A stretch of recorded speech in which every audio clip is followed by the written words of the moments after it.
Welcome, good morning all of you. Today we are going to start class 10th subject SST Political Science.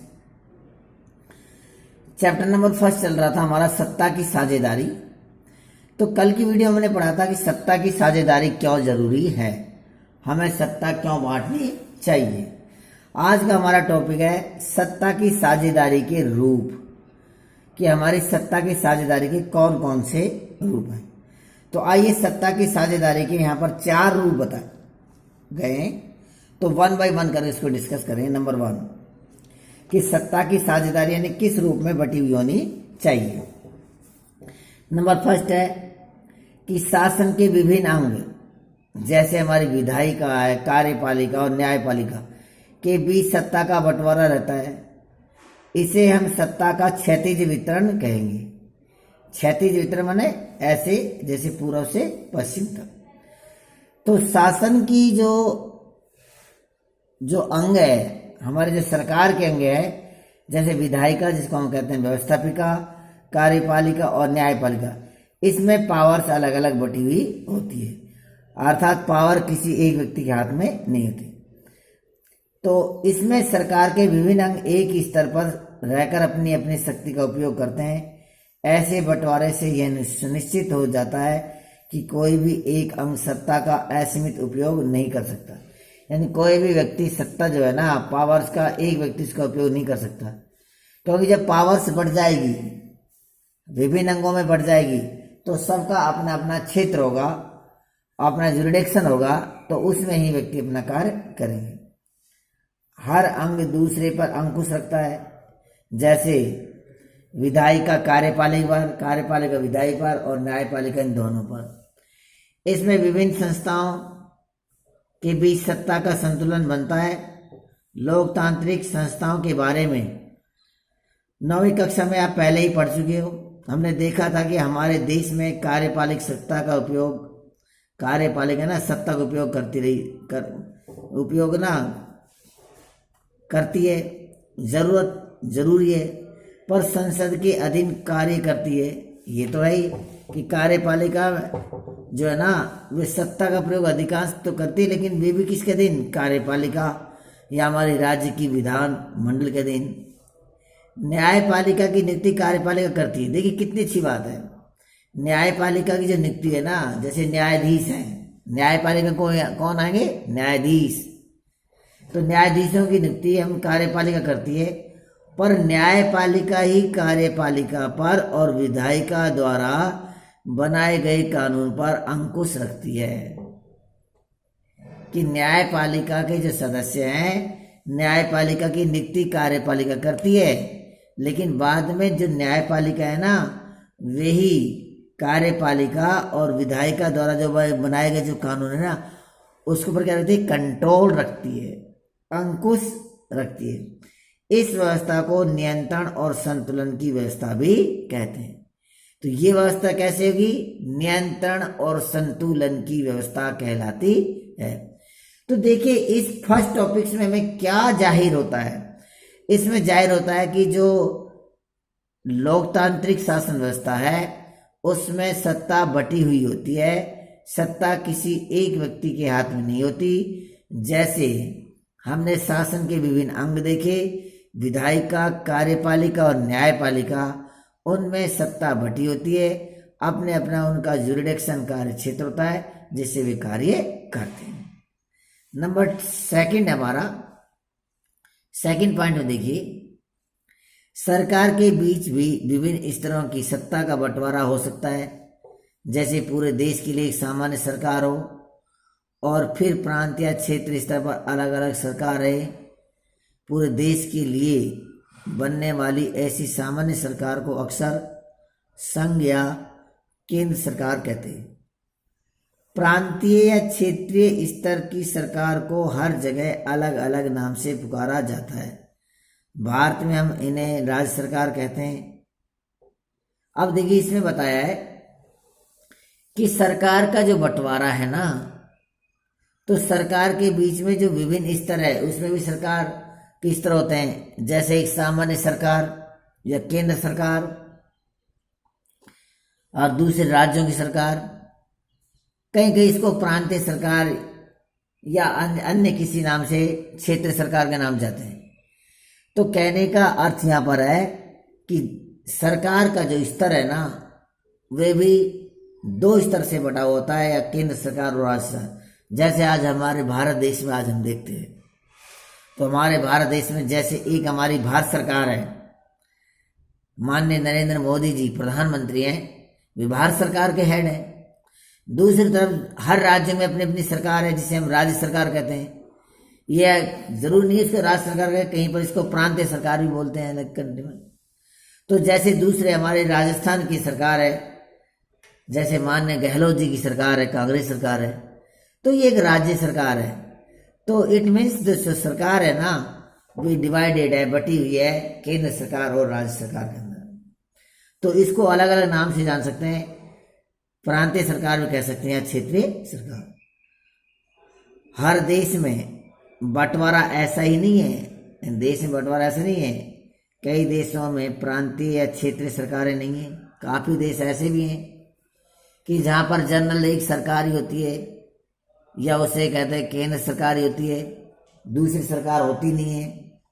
लेकिन हमारी तरह जिन देशों में ऐसी व्यवस्था है, वहाँ के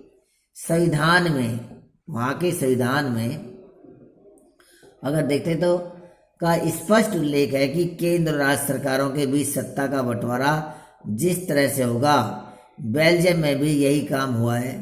अब आपने पढ़ा था इस चैप्टर के कि बेल्जियम ने भी अपनी सत्ता को बांटा था।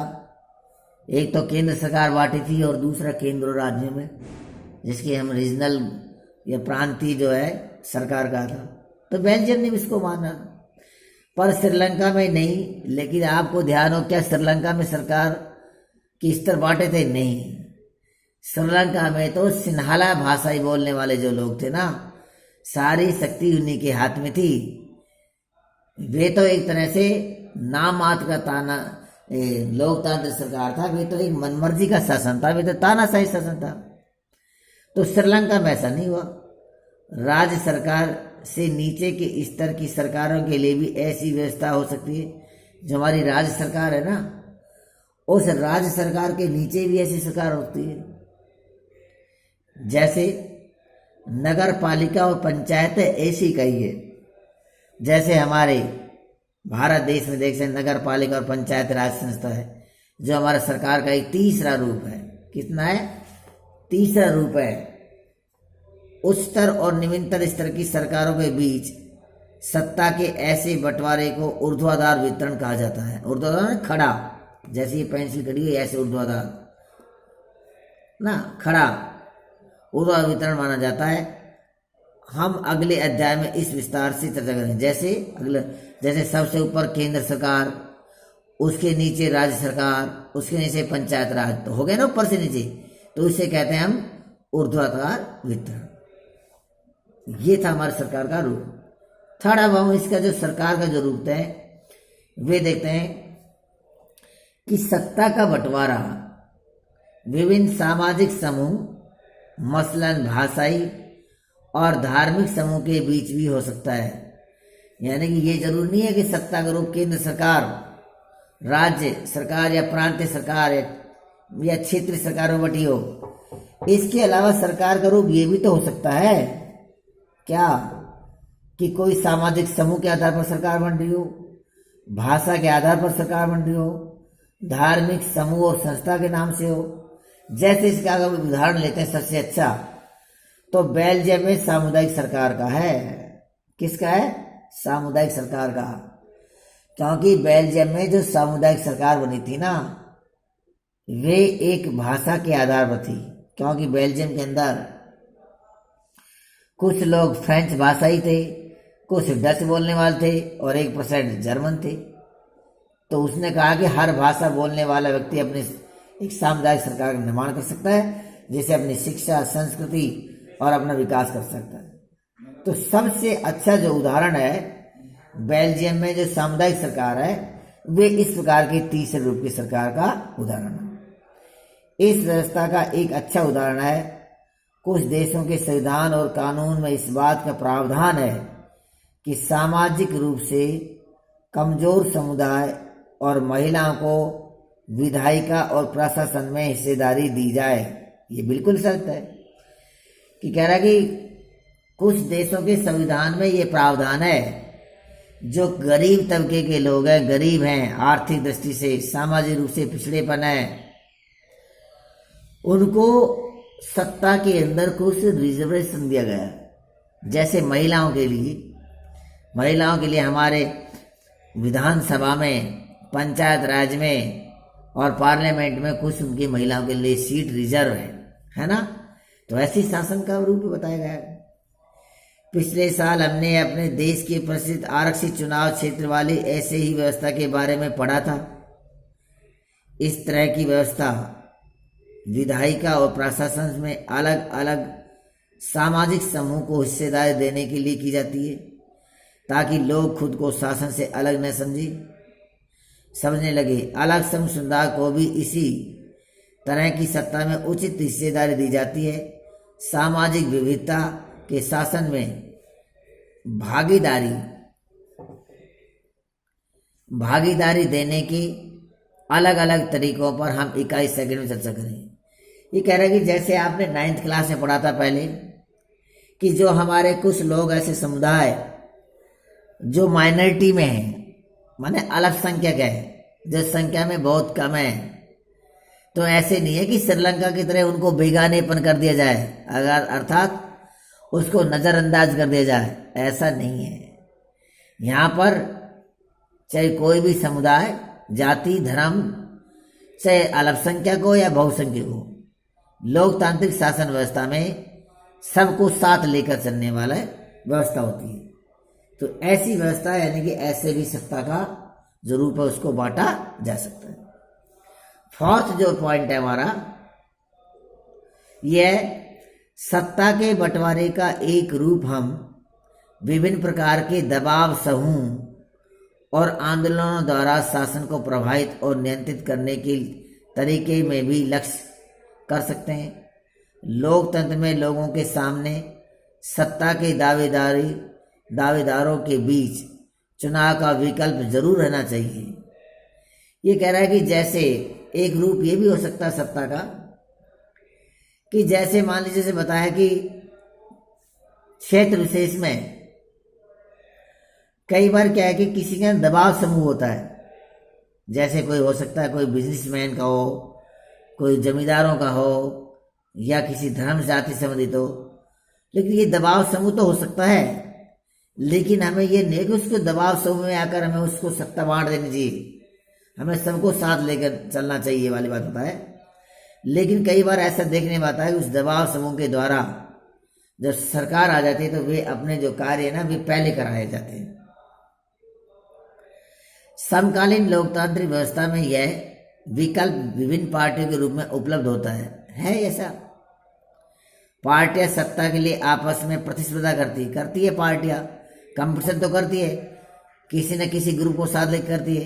कोई पार्टी कहती है चलो मैं किसानों के साथ हूँ, कोई पार्टी कहते हैं चलो मैं व्यापारियों के साथ हूँ, है ना। कोई पार्टी कहते हैं मैं कर्मचारियों के साथ हूँ, गवर्नमेंट कर्मचारी के साथ। तो किसी न किसी समूह को अपने साथ लेके चलती है, क्यों? सत्ता में आने के लिए, पावर में आने के लिए, अपनी सरकार बनाने के लिए।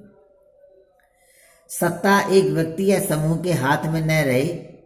एक बड़ी समयावधि पर गौर करें तो पाएंगे कि सत्ता बारी बारी से अलग अलग विचारधारा और सामाजिक समूह वाली पार्टियों के हाथ में आती जाती रहती है। बिल्कुल सही है कि कभी भी सत्ता जो है ना, सरकार किसी एक ही सामाजिक या एक ही विचारधारा वाले व्यक्ति के हाथ में नहीं आती, वे बदलती रहती है। जैसे मान लीजिए कांग्रेस है, बीजेपी है, बहुजन समाज पार्टी है हमारे, और से बहुत से दल है, तृणमूल कांग्रेस, बहुत से दल है, समाजवादी पार्टी है। तो सबकी क्या विचारधारा अलग अलग है, सबकी विचारधारा क्या है, अलग अलग है। ये पार्टी कहीं ना कहीं अपने राज्य में या केंद्र में सत्ता में समय समय पर आती है। तो इसमें कहा है कि एक ही विचारधारा वाली पार्टी एक ही देश में लंबे समय तक नहीं रह सकती, दूसरी विचारधारा वाले पार्टी के लोग जरूर मिलते हैं। कई बार सत्ता की यह भागीदारी एकदम प्रत्यक्ष दिखती है, कई बार तो डायरेक्ट दिखते हैं कि क्योंकि व्यक्ति जब इन्वॉल्व हो जाता है। क्योंकि दो या अधिक पार्टियां मिलकर चुनाव लड़ती है या सरकार का गठन करती है, लोकतंत्र में हम व्यापारी, उद्योग, किसान और औद्योगिक मजदूर जैसे कई संगठित हित समूह को भी सक्रिय देखते हैं। आपने भी देखा होगा कि कई बार चुनाव होता है तो चुनाव में कभी कोई व्यापारी लोग या उद्योगपति या किसान या औद्योगिक मजदूर है ना, किसी न किसी पार्टी का समर्थन करते हैं, इस पार्टी के साथ रहते हैं और वे पार्टी कहते हैं कि हाँ, अगर ये हमको आप वोटिंग करोगे तो अगर हमारी सरकार सत्ता में आ गई तो हम मजदूरों के लिए ये फायदे करेंगे, ऐसी पॉलिसी लेके आएंगे, ये लेके आएंगे। क्योंकि कोई पार्टी कहती है कि अगर हम सत्ता में आ गए तो किसानों के लिए ऋण माफ कर देंगे, हम सस्ती उनको कृषि के उपकरण देंगे।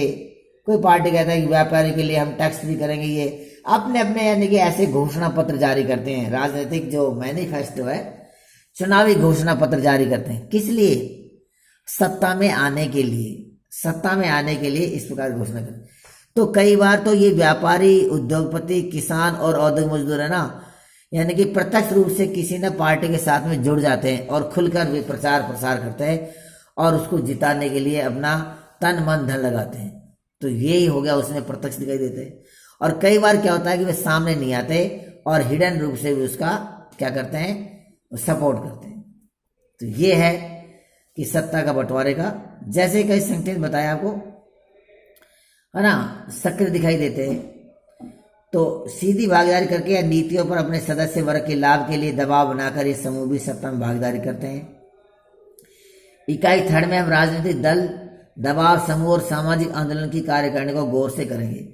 तो ये बता रहा है कि किस प्रकार से जो दल है, चाहे व्यापारी दल हो, चाहे उद्योग हो, किसान हो, चाहे औद्योगिक मजदूर हो, वे किसी न किसी पार्टी का समर्थन प्रत्यक्ष या अप्रत्यक्ष रूप से करते हैं। और वे जब पार्टी सत्ता में आ जाती है तो निश्चित रूप से इस वर्ग को लाभ अधिक पहुंचाने का काम करती है।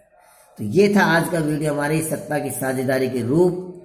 सत्ता की साझेदारी के रूप तुमने 4 बिंदुओं में पढ़ा। सबसे पहले आपने पढ़ा सत्ता की साझेदारी के रूप में कि शासन की जो विभिन्न अंग होते हैं, कार्यपालिका, व्यवस्थापिका और न्यायपालिका में बटा होता है। दूसरे बिंदु में आपने पढ़ा कि सरकार के स्तर होते हैं जो केंद्र सरकार और राज्य सरकार में बटी होती है। तीसरा रूप पढ़ा कि सत्ता का जो बंटवारा है, तीसरे रूप की सरकार भी हो सकती है। जैसे हमारे भारत देश में जो सरकार का जो तीसरा रूप है वह है पंचायत राज व्यवस्था। और बेल्जियम में अगर देखते हैं तो है सामुदायिक सरकार। और चौथा जो रूप जो हमने देखा 4th नंबर पे, वे हमने देखा कि सत्ता का जो बंटवारा है विभिन्न प्रकार के दल, विभिन्न प्रकार के दबाव समूह और आंदोलन के द्वारा प्रभावित होता है, जैसे व्यापारी के द्वारा, उद्योगपति, किसान और औद्योगिक मजदूरों के द्वारा। तो ये था आज की वीडियो में हमारी सत्ता की साझेदारी के रूप कि अर्थात हमें जो सत्ता है उसको कैसे बांटकर उसको साझेदारी करना चाहिए, सत्ता को बांटकर कैसे शासन व्यवस्था करनी चाहिए। तो ये जो चैप्टर है आज हमारा कंप्लीट होगा।